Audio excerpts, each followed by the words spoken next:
Clearwater Bay Resort glittered across 12 acres of Carolina shoreline.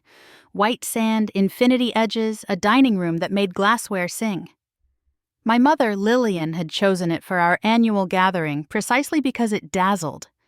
I arrived in my faithful hatchback behind a parade of leased bravado and handed the valet my keys like I belonged. Inside, the lobby flared with ocean light. I recognized the way a composer recognizes a refrain. "Ava, over here!" Lillian called from a ring of chairs. Aunt Clara's bracelets chimed. Uncle Graham swirled bourbon as if it were insight. My cousins, Jade and Noah, scrolled with curated indifference. "Their standard rooms are 800, Lillian announced, pleased with the arithmetic of prestige. "We took Ocean View, 2,000, worth every penny." "Provided one can tell quality," Clara added, tilting her handbag so the logo faced God. I sat on the rim of the circle and let their hierarchy click into place. The questions arrived on schedule. Apartment size, car age, job title. I answered plainly. Their smiles softened into pity, then sharpened into advice. By dinner, the script had warmed. The sommelier hovered. Graham praised a Bordeaux more for its price than its palate.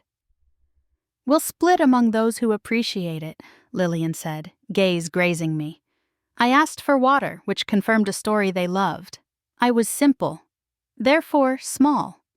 Plates arrived with theatrical confidence, scallops bisque, ribeye, and commentary steamed around us.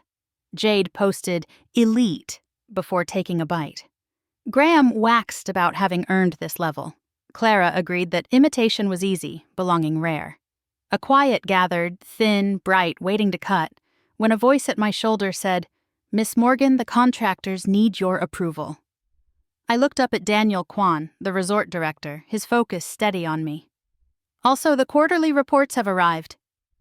Daniel met me by the service elevator with a folio and a spare keycard. We slipped into the executive office, where dusk turned the bay slate blue. The scale model of the property waited under its acrylic lid, like a quiet oath. "We have 3 bids on the East Wing retrofit," he said. "Solar shading, gray water loops, and the artisan residency that pairs with the lobby gallery, if you still want to launch it this quarter." "I do," I said. "No token stalls.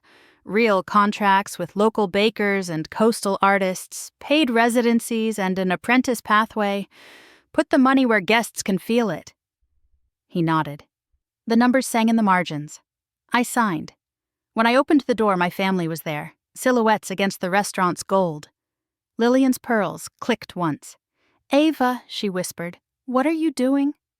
"My job," I said. "And my ownership. I acquired Clearwater through a quiet group last year. We built first. We'll talk when the concrete is dry."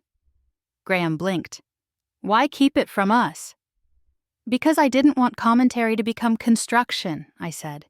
"Because I was done being measured by receipts." Clara recovered first. "So dinner?" "On me," I said. "But tomorrow matters more. 7 a.m., meet me at the service gate. We'll walk the kitchens, staff housing, and dunes. I'd like you to see how luxury behaves when no one is filming." Jade lowered her phone. Noah finally looked up. Daniel placed the folio in my hands, like a verdict I'd earned. "Good night," I said. "Be ready to wear flats." At 7, the resort breathed like a ship in harbor.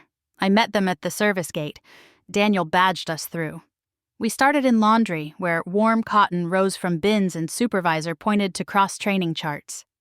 "Predictable hours," I said. "Raises tied to certifications."